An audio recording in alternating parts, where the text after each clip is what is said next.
Good morning, or good afternoon, depending on where you are joining us from, and a warm welcome to all. You've joined the introductory session for Module 7, Video Production Tools, in which you'll hear from two museum professionals who have successfully integrated video production and digital storytelling into their education, programming, and communications plans. This is the 7th module of the Digital Empowerment Project, a nationwide initiative organized by the 6 U.S. Regional Museum Associations, dedicated to providing free, self-paced training resources for small museums. This inaugural series of online trainings and resource toolkits focused on digital media and technology topics is made possible by funding from the Institute of Museum and Library Services. My name is Zinnia Willits, and I am the Executive Director of the Southeastern Museums Conference. My pronouns are she, her, and I am a light-skinned white female with shoulder-length reddish-brown hair. I'm wearing black cat-eye glasses today, as well as a white blouse with small black polka dots, and I'm sitting in front of a backdrop of my home office, which consists of a desk and a few computers behind me. As the host for today's session, I would like to convey a few things to our attendees before we begin the program. In this era of virtual meetings, when digital spaces may substitute our physical sense of place, it is important to reflect on the land we each occupy and honor the indigenous people who have called it home. Today, I'm speaking to you from Charleston, South Carolina, the historical homelands of the Natchez-Cusco peoples.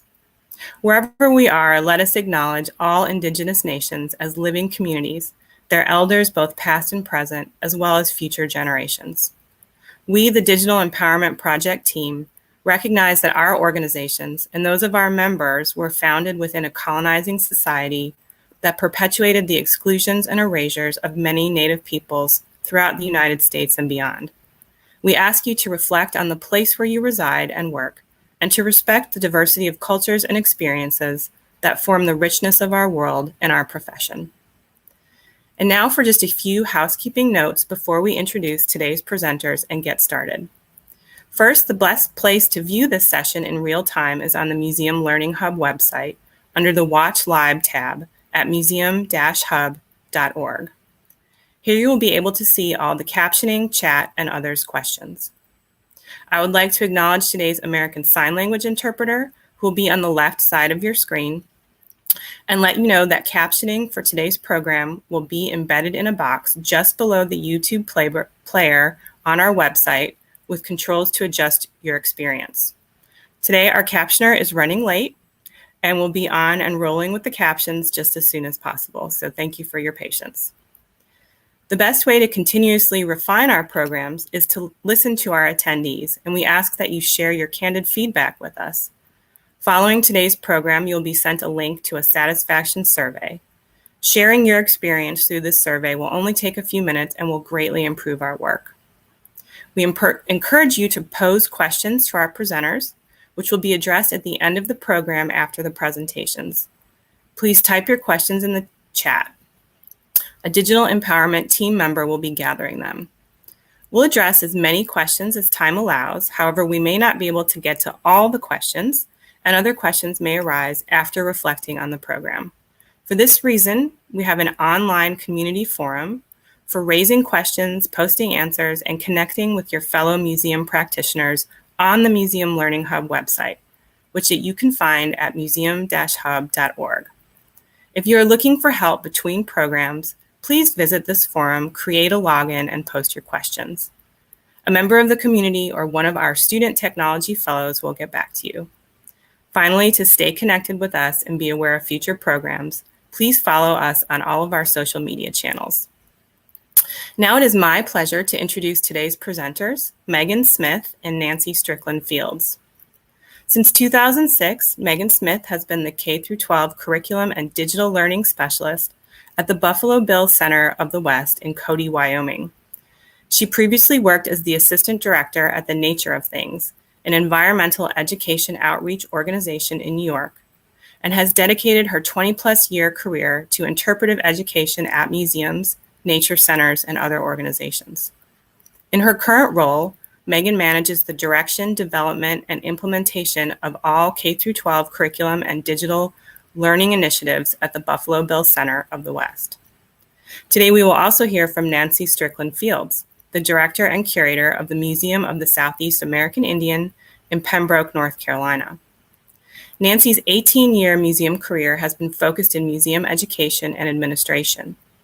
She has worked at the Museum of Contemporary Native Art in Santa Fe, New Mexico, the National Museum of the American Indian in Washington, D.C., and the American Indian Cultural Center and Museum in Oklahoma City. Nancy's area of research focuses on Southeastern Native peoples and the American colonial experience, and she is a member of the Lumbee tribe. I've enjoyed getting to know both these museum professionals, and I'm thankful for the time each has devoted to this session.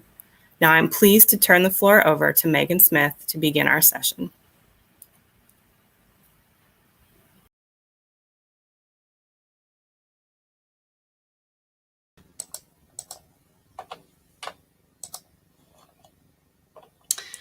Hello, everyone. Thank you so much for joining us today. My name is Megan Smith, and I work at the Buffalo Bill Center of the West in Cody, Wyoming. We're in the northwest corner of Wyoming, just about an hour east of Yellowstone National Park, to give you an idea of where we are. Today, I'm going to share with you how we use live video to meet students around the world through our virtual field trip program. I'm going to walk you through a little bit about what these look like, why we do them, and how we've been able to do them as well. But first, I really want to thank the Museum Learning Hub and the Institute of Museum and Library Services for inviting me to do this today. It is truly an honor. Here is our museum, the Buffalo Bill Center of the West. It's a really big museum. It's 7 acres of exhibit space, and it actually has 5 museums under one roof.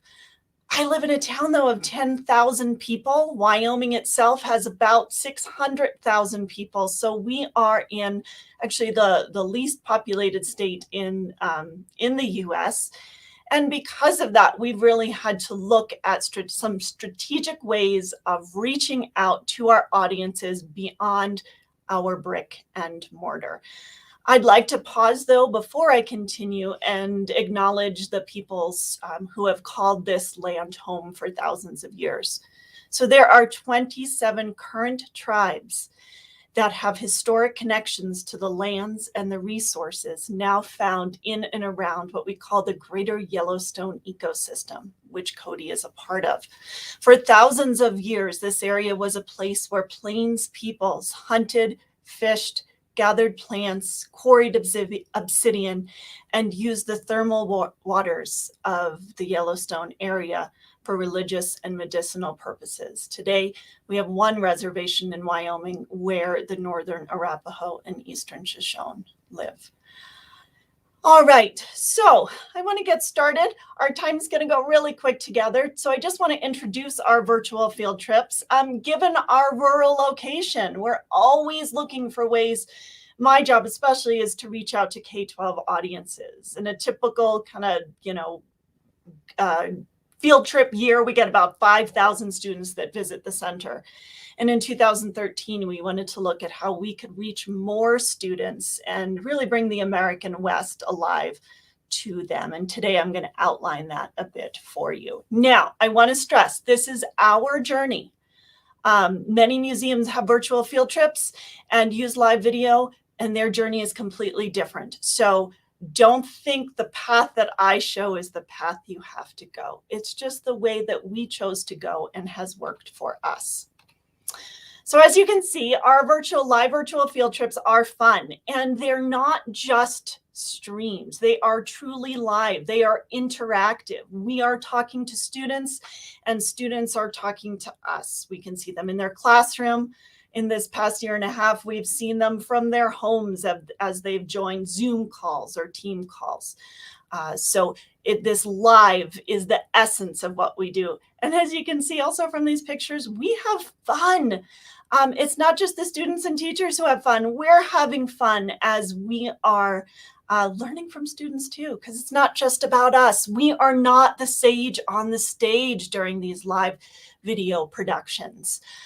We are interactive. We work really hard to put students at the center of their learning, so we're empowering their voice. We do everything from kind of similar to what we're doing now, sharing a PowerPoint with maybe some videos. Sometimes we are live in our museum with an iPad, getting close to the objects and sharing their stories.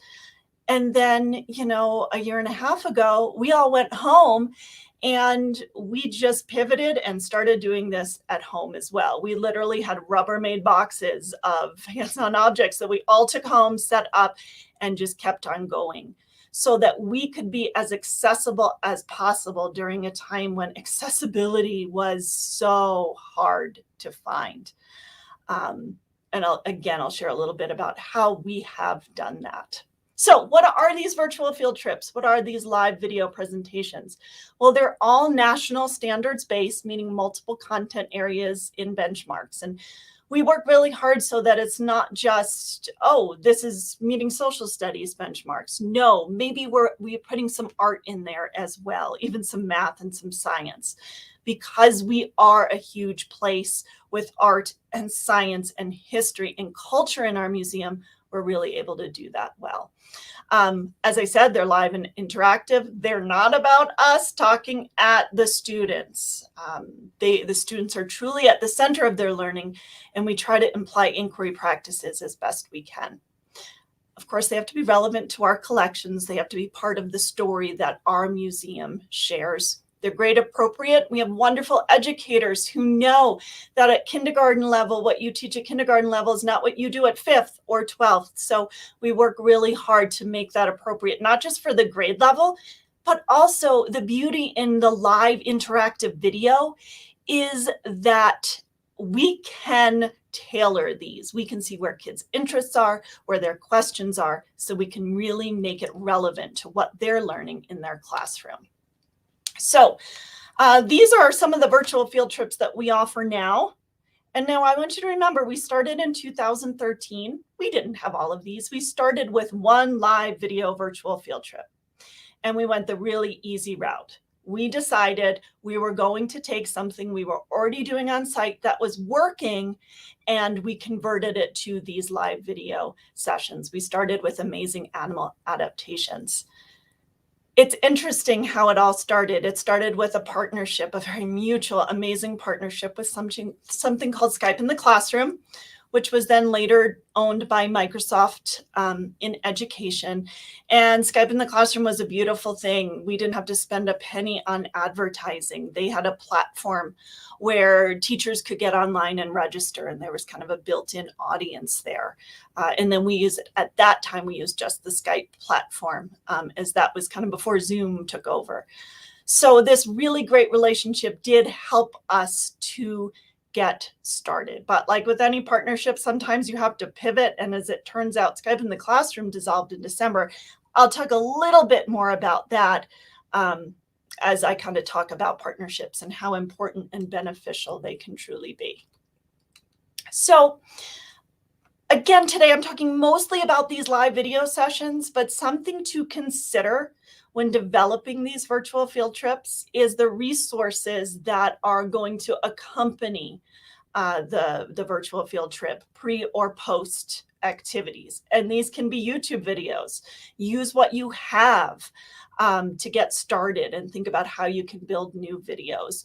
We do multimedia curriculum as well. There's a great source. If your organization has Microsoft, there's something called Sway that is amazing in helping to build these multimedia curriculum. So I don't want to spend too much time on that really, because it's not kind of the point of the videos, but just think about doing that, because teachers also see that and they see the value. It makes these live sessions not just a one-off. It can make it truly enriching for what they're doing in the classroom. So I'm going to play for you just a quick example of my colleague Carrie in our Natural History Museum introducing students to the amazing animals of the Greater Yellowstone ecosystem. Just going to play a minute or two of it. Do know that obviously this is just a video recording. There's no students. It would be far more interactive. This was just a quick recording using our iPad. Hi everyone, we are now in the Draper Natural History Museum. Let's start our tour with a quick look at the habitats of the greater Yellowstone ecosystem, all shown on one mountain. Here we can see that one mountain with each of those habitats, starting at the top with the alpine environment, down into the mountain forest, then the mountain meadow, and at the bottom, the plains basin or desert environment. Now, the museum is set up this way as well, top to bottom, alpine to plains basin. And we are going to take our tour through the museum, learning about some of the animals of each environment and how they survive through both physical and behavioral adaptations. In the alpine environment, there are lots of scrubby bushes, big boulders, loose rocks, and steep cliffs that make it tough to travel around. And the weather up here can be pretty extreme as well. In the winter, temperatures can reach negative 30 degrees Fahrenheit or below, and the snow gets really deep, 12 feet or more. To get an idea of how deep that is, imagine one of your teachers standing on the other shoulders. It would be deeper than they are tall. So animals have to have some pretty amazing adaptations for living up here. The bighorn sheep is a great example of an alpine animal with lots of physical and behavioral adaptations to survive. Let's start with one of those physical adaptations for walking around in this rough landscape. Bighorn sheep have hooves for their feet. Now, as we look in there, you can see the bottom right beneath that brown fur, that black hoof. And hooves on a sheep have kind of a soft, almost spongy material on the bottom that helps them stick or cling to the rocks. That way they can run around up here, jump off of the boulders, hang on to the cliff edges pretty easily. But it's not just those hooves that are a great physical adaptation for walking around in this landscape. They actually have really great grippy toes. So let's take a look at the skeleton of a bighorn sheep and the toes that are beneath those hooves. Check out those toes, 2 long toes. And they can move those toes just like we move our 2 fingers. I want you guys to try that for me. Everyone, take your first 2 fingers and practice grabbing a hold of your shirt or a pencil. You can grip pretty well. Well, the sheep also can grip really well by moving those toes around and grabbing a hold of the cliff edge. Okay, I don't want to share too much more just because of time. And also, Their body here. Sorry, there we go. I don't want to give it all away in just one little quick video. So, especially before COVID, we were able to go into our museums and able to use our iPads to bring our museum and collections alive. When we went home, we went, okay, we can still do this. I know we can still do this. So I actually snuck into the museum one day. We were closed. No staff were here. I took my Ricoh Theta 5 360 camera, which cost about $300. They're actually pretty reasonable. And I took 360 photos of the exhibits in our Natural History Museum. So we were able to use those photos as part of the learning process in those live videos while we were at home. So that's just kind of the same idea. I don't have the 360 version up, but we'd be able to kind of zoom in and out of the bighorn sheep just like Carrie did. So, if you're like me, one of the hardest things to do in museums is to get good evaluations, right? It's hard to get people to fill them out and take time to reflect. We have the same problem with our virtual field trips, but, and this is a really big but, there are other ways to get informal evaluations. We use everything from emails. Teachers have a great experience. They shoot us an email, say, hey, this hit the standard we were looking for. Our kids went out to the bus and they're still talking about it. And we also get some great feedback from kids as well. So think creatively when you're looking for evaluations. And that's been particularly important to us as this program has grown and has been funded through the years. So typically what we do is our live video virtual field trips are in one classroom or maybe an assembly. Through our partnerships, first with Skype in the Classroom, and now we are a content partner with Flipgrid. we've done live events, kind of similar to this, where it's not quite as interactive, but we're able to reach more and more students and teachers this way. So we usually do about one of these a year. And just like we'll do at the end, we have somebody that facilitates questions. So that's kind of another beauty of working with partners, is they have such a built-in audience that they help to kind of market what we're doing. All right, so why live virtual field trips? Well, our center strategic plan for the last 10 years or so has really stressed that we think outside our walls. And that is how we kind of came up with this baby of doing virtual field trips, especially, as I said, our rural location. It was an opportunity to empower student voice. It was an opportunity to expand our audience. And it was also an opportunity to challenge us to think about that, asynchronous versus synchronous video. And asynchronous has always been, you can do things at different times, whereas synchronous you don't. So the big thing for us was that we always wanted to be interactive with students. Our board members would ask us, why don't you just put this on YouTube and anybody can watch it? It kind of defeated the purpose for us of what we were trying to accomplish with students. So how did we get started? We had to be willing to take a risk. At first, we invested no money in it. And again, I'll talk about that in a bit. We had the support of our senior management and our board of our trustees pretty quickly. We used, when we started, our existing staff, space, and technology. Okay.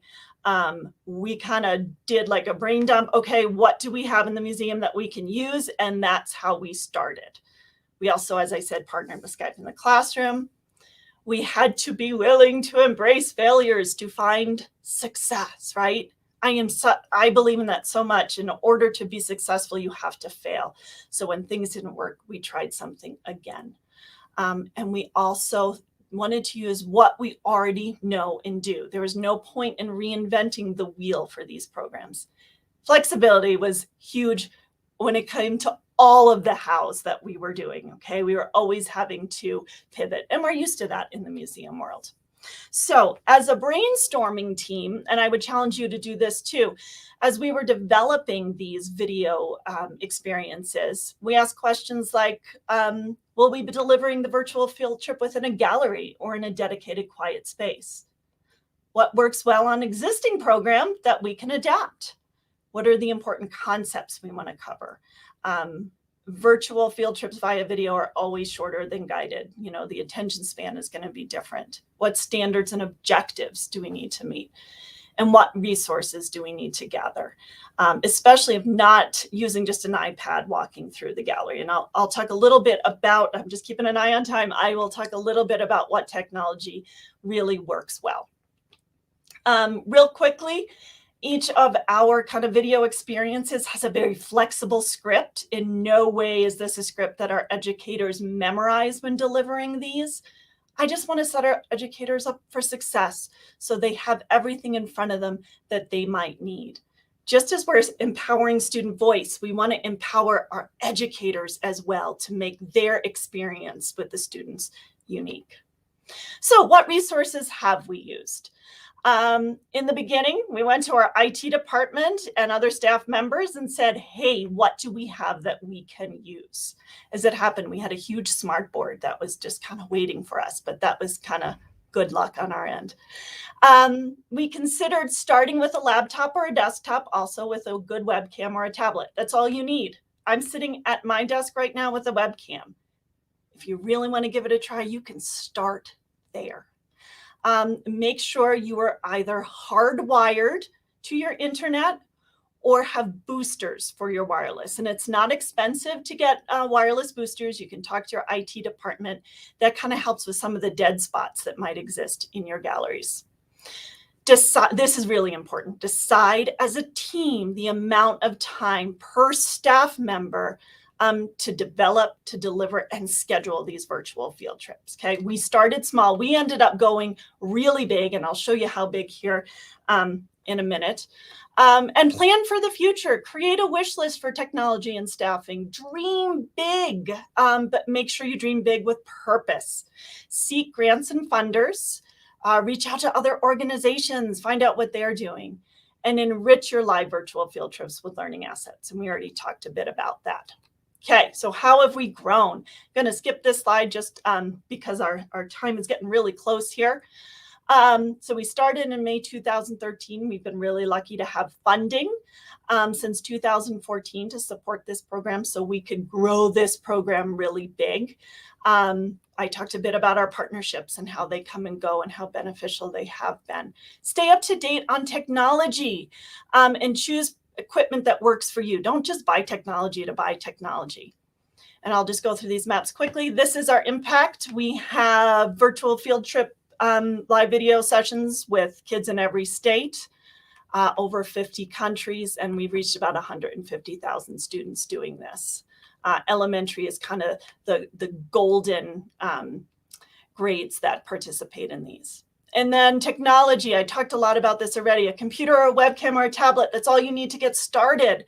A large monitor, if you can afford one. A good microphone is really important. We just bought headsets in our gallery. And I talked about wired internet connection, an organizational calendar so you can communicate with educators. And we now use a registration system such as Calendly. So I'm going to stop there and allow time for questions in a little bit because I've kind of got down into the nuts and bolts. You have a lot to process. And my colleague Nancy Field now is going to take over and share a really different way that they've used video in their museum. So thanks so much, and I'll see you a little bit.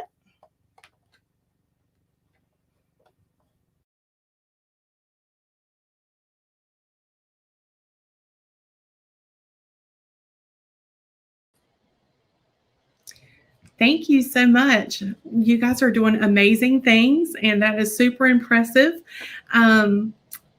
My presentation is a little bit more on a limited budget, so I'm excited to talk about that, but we really expanded our audience and connected with folks that in a very unique way that was really important. Again, my name is Nancy Strickland Fields. I'm the director of the Museum of the Southeast American Indian in Pembroke, North Carolina. We are on the campus of the University of North Carolina at Pembroke.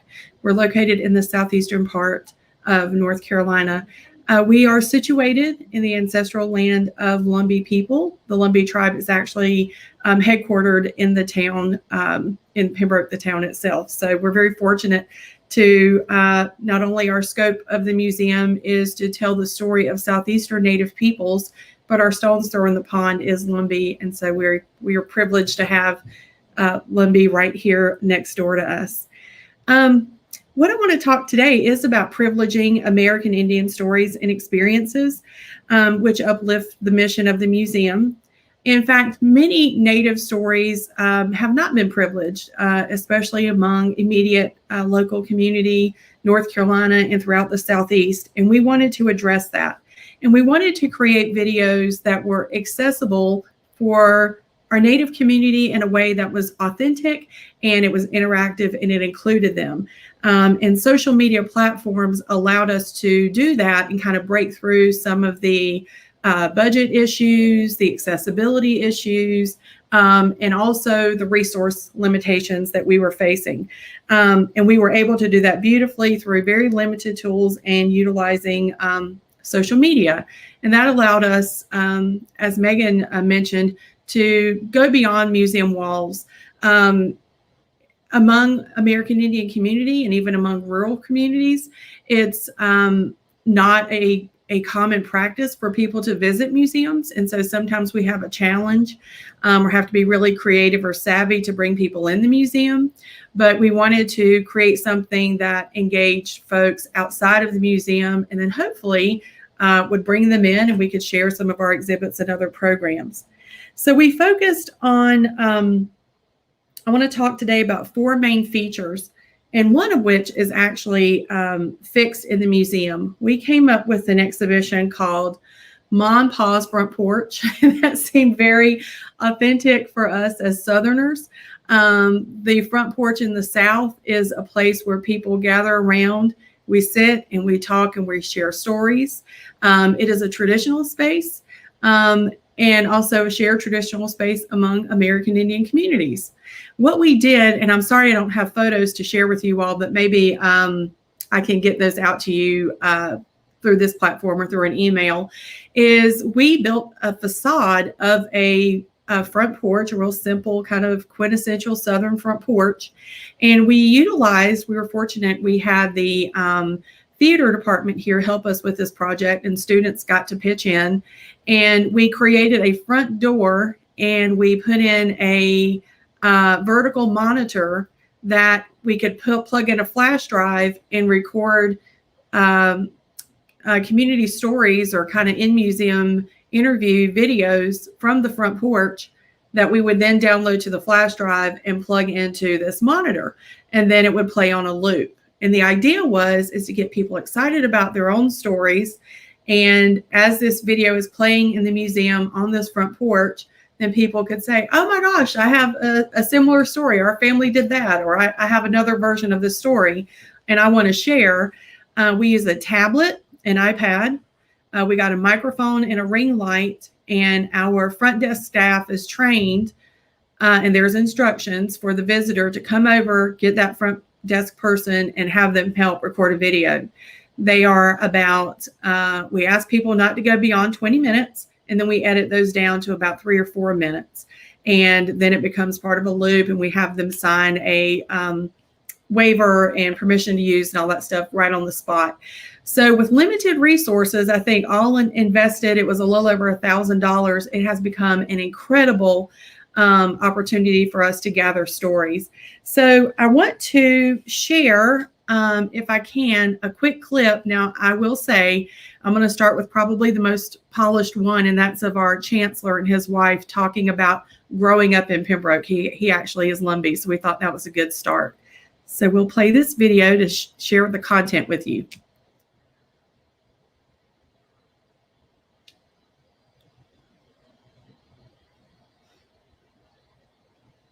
I don't think we can hear the audio.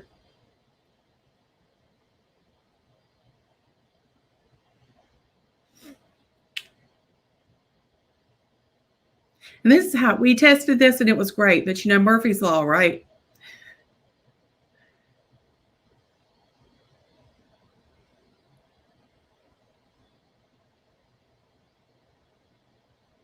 We'll see if she can fix that. The porch is actually in the background, so if we can get that fixed, I'll show y'all. Oh, it's not working. Okay.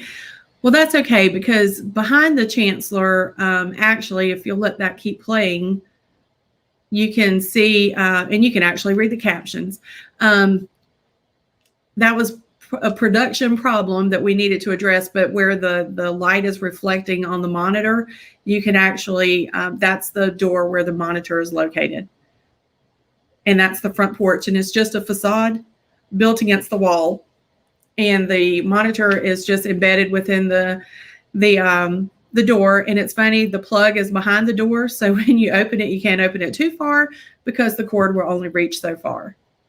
So, okay, we can pause it there and I'll move on to the next one.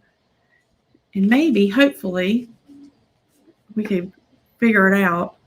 But so that's been great. And we put all of these videos on our YouTube channel, which is where we're presenting these videos from.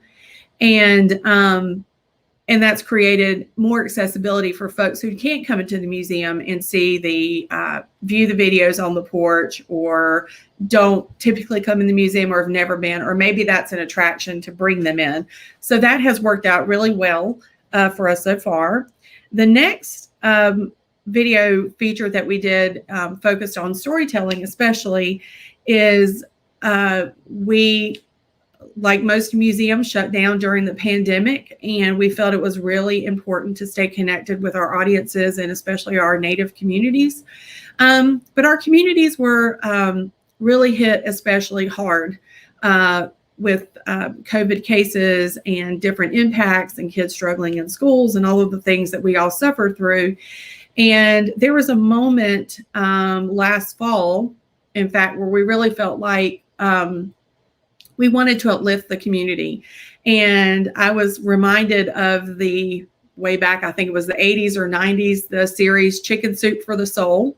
Well, we have a very important, endearing dish here called chicken and pastry for the soul. So we did a little spin on that and created, I think it was a 7-part video series of traditional practices and kind of feel-good moments. Of course, cooking is central to that, for people to watch and just kind of remind us of good times and who and where we come from. So one of the first videos that we did was by a gentleman named Jamie Locklear, who is an extraordinary cook. And we videoed him talking about chicken and pastry and actually preparing the dish. Now, what we're going to see here that I want to talk about real quickly first is we did for this series hire a local musician to write an intro, create the music, if you will, for the intro of this series, just to kind of button all of them up. So each series started with this song. So hopefully it'll work. Let's see. Let's give it a try. Fingers crossed.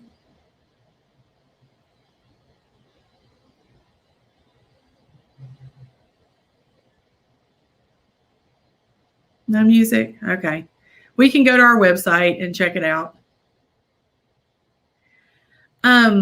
So what we used for this series was super easy because we were going out among community to engage with them. Are we going to try it again? Oh, that is like a magic cursor moving right there. I'll tell you what. I heard something.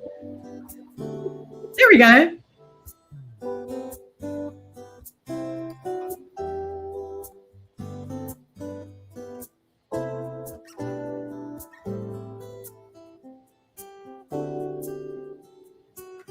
That is Jamie's house. There's another story there. It's gorgeous. Hi, I'm Jamie Locklear. Okay, we can end it right there. So we wanted the music, when we talked to the musician, we wanted it to be uplifting, soft, and just kind of set a tone of just kind of relaxed and feel good. What we used for this project, because again, we're on a very limited budget, we bought a ring light. We got a tripod for an iPhone or an iPad, and we got a really good wireless mic that would both fit the phone and the iPad. And that was all the equipment that we had at the time. And we felt really strongly. We did get a small Arts Council grant, and we paid all of our presenters an honorarium. But we were kind of low on the budget in terms of production. Jamie's video, when we aired it first, we posted all of these on Facebook, took off like crazy. And I think to date, there's over 100,000 views of him making chicken and pastry, which is amazing. And what he did that was so interesting is that he spoke directly to Native audiences. And we thought that that was really important. Again, trying to uplift people. But all audiences enjoyed what he had to share, and he makes these really unique distinctions about the food and why it's uniquely our own. So in addition to production, I wanted to speak a little bit about the content, or share with you a little bit about the content. So if you could share this clip, he's going to break down why it's called chicken and pastry, not chicken and dumplings. The reason why I like to call it chicken and pastry in our Lumbee dialect versus chicken and pastry, or chicken and dumpling, or in Western North Carolina, chicken and slicks. It's because this particular version of pastry is very specific to this part of North Carolina, Eastern North Carolina, and especially to our people. It has the absence of a few things, just fat. We don't add any lard to it. We don't add any butter. We don't add any kind of fat in the dough. And the other thing that's very important is, because we're Native American and we tend to be lactose intolerant, we don't add any milk, because typically culturally we don't use milk only in baking desserts and cakes and stuff. We just don't drink milk a lot, just for the sake of drinking milk after we're weaned from being babies. So I think that those two things are specific things that take this out of the realm of Southern food and making this be a Southern dish, which you would typically call it chicken and pastry or chicken and dumplings, like you would get at any of the restaurants that serve it, or if you went anywhere basically over the entire South, you're going to find a version of it. But it won't be like our version. Our version is very lean. It has no fat in it. It's spiced very lightly with just basically the sage and salt and pepper. So it's a very specific version to our people and to this area in North Carolina. And that's why I like to differentiate it by using the term pastry, which is what we called it when I grew up. It wasn't chicken and pastry. That was too fancy. This is chicken and pastry. Okay. Anyway, So you can see the inflection and how he's speaking directly to people. And we think that really lent itself to the success of this series. Most of these videos, JB's by far got the most views, well over 100,000.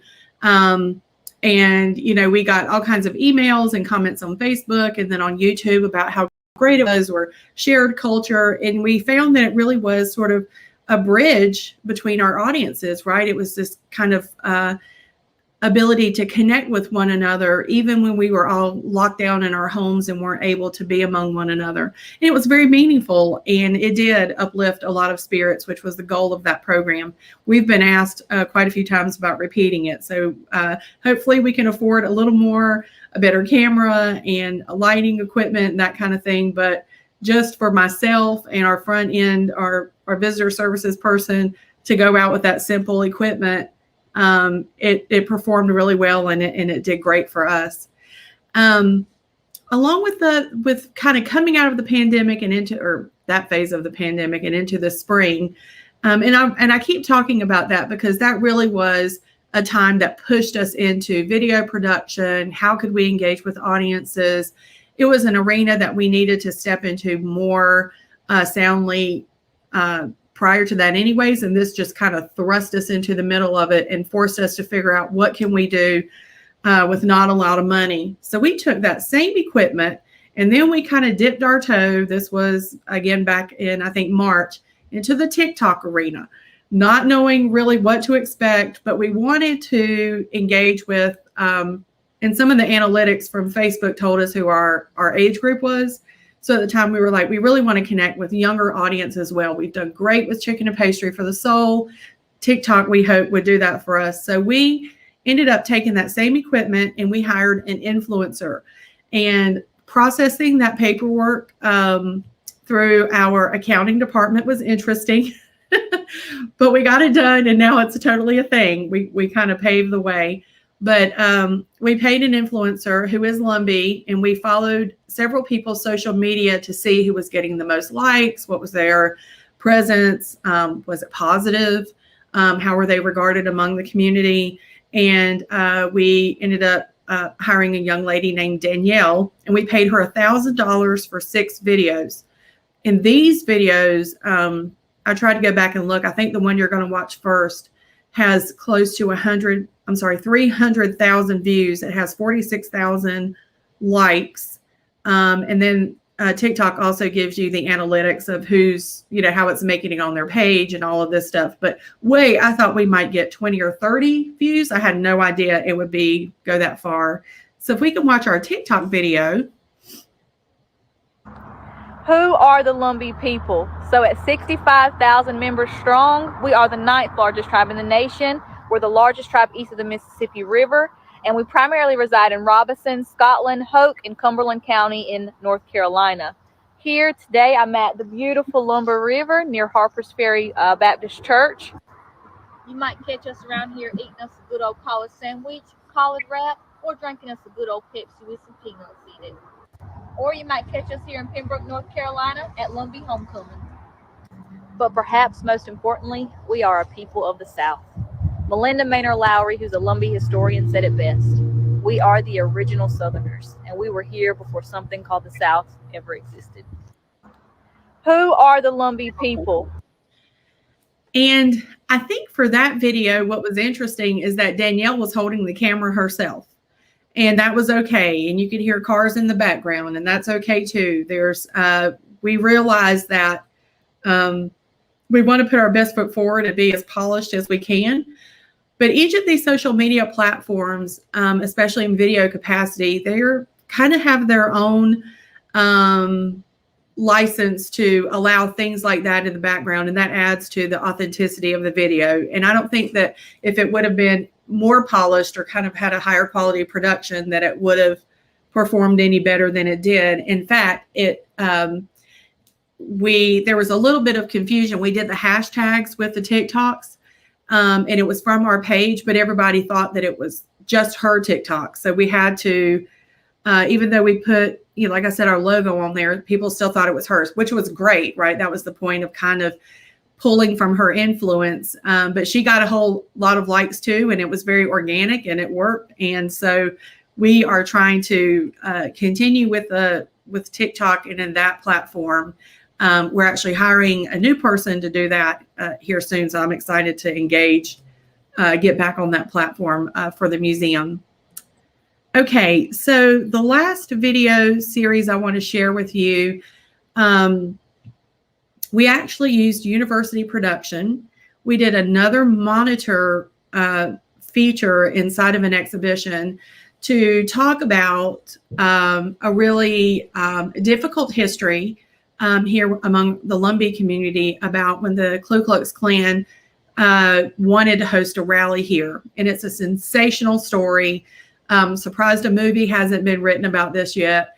But basically in 1958, the Grand Dragon of the Ku Klux Klan wanted to come here and host a rally and kind of terrify local American Indians, but also the African American community. And so that was not lost on us. He did a lot of advertising. And so we met the Klan at this location called Hayes Pond that they had rented to host the rally. And I think 400 to 500 Indian men met, I think about 40 or 50 Klansmen, and a fight ensued and kind of ran them off. We had trouble telling this story just through objects and ephemera. It felt sort of shallow, and we knew that this is a story that lived among community, and people are telling it, to their families and sharing it intergenerationally, and that's how it's lived on. So we wanted to capture some of that spirit of storytelling, both to share with our visitors in the museum and on our YouTube page and our website and Facebook page. So who better to tell the story than the folks that were there? So we've interviewed 3 people that were there that night. Most people are well into their 80s. I think there's only about 4 or 5 people surviving. So I wanted to share with you a clip of Jack Lowry talking about the night that he was there. Jack Lowry is also the founder of Cracker Barrel. So when he leaves here, he goes on to do great things. We grew up in a climate and an atmosphere where Lumberton, for instance, had 3 water drinking fountains, white, colored, and Indian, 3 restrooms, movies. First time I ever bought a hamburger in Lumberton, it was from a white building, and they handed it out a window on the side, and on the front door it had a metal sign that said white only. That was the kind of prejudicial atmosphere that we were reared in here in Robbins County at the time. I saw such unfairness happen in the judicial system here that motivated me to become a lawyer, because if an Indian boy got in trouble and went into the court system, he was treated quite differently and punished more severely than a white person would.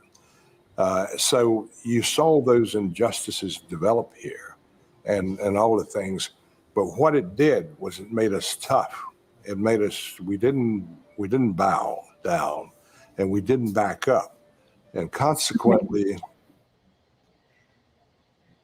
So these videos have done great work where the goals were just to connect with audiences and community and share our stories, but it's really expanded our stories. It's privileged these stories. It's created opportunities for our young people to hear from different people about why their history and culture is important. And it's also given us a chance to have what comes across as a personable exchange about Native identity and people, right? It breaks a lot of stereotypes, and it performs in a lot of different and unique ways. As I mentioned, all of these things were accomplished on a very small budget. It just took a lot of will to make sure that these things got done. There was some behind the scenes editing. We used Adobe for some of the editing and overlaying the music. We did caption all of the videos, and we sent those out to an outside vendor. And for the grants that we got to help put these videos together, we included that in our budget. We made sure to include some kind of captioning on each of the videos, and also not just to rely on YouTube, because sometimes YouTube wasn't getting the wording right. So those were what we did on a very small budget. Most of the time it was on an iPad or an iPhone, a ring light, and a tripod, and a lot of great people who were willing to share their talent and their stories. We capitalized, of course, we're here part of the university, and a few times we use the videography services at the university, but everything was on a very tight budget. My big takeaway from my presentation is don't feel like video work is overwhelming or too challenging to do, or you have to be super sophisticated. We're fortunate to live in a time where all of these tools are very accessible, and pretty much anybody can put together videos that are quality and acceptable, right? Because now we're just so flooded with video content all the time. Everything doesn't have to be a super high polished quality product. Informative, well-intended, authentic, and support your museum mission, and that does the job. So thank you all, and I look forward to your questions.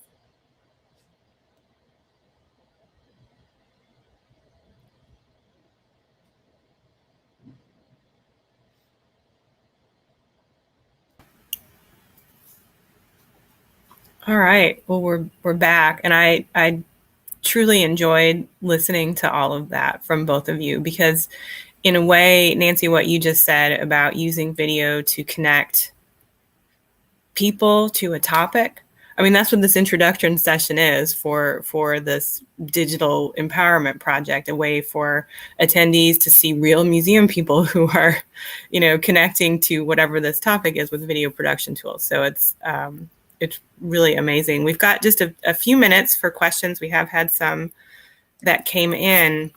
This one is really for both of you. I'm wondering what you found, Megan. I think you mentioned that people's sort of attention span for videos or tours, the video is going to be shorter than the tour. Have each of you found sort of a sweet spot with length of video, or what do you think about that? For our live ones, for our live virtual field trips, it's about 30 to 45 minutes. You get anything past that, and the kids are getting tired, the teachers are getting tired. But I mean, sometimes there's kids that have so many great questions, we stay live. Some of our just kind of regularly produced videos, we try and do like that 3 to 5 minute mark. That's just what we kind of strive for with our interpretive videos. Okay. Nancy, what do you think? Same. Yeah. Okay. There was a question that actually came in before the session that I think if either of you have tackled it, but have you found any ways to make videos more accessible to low vision or hard of hearing individuals?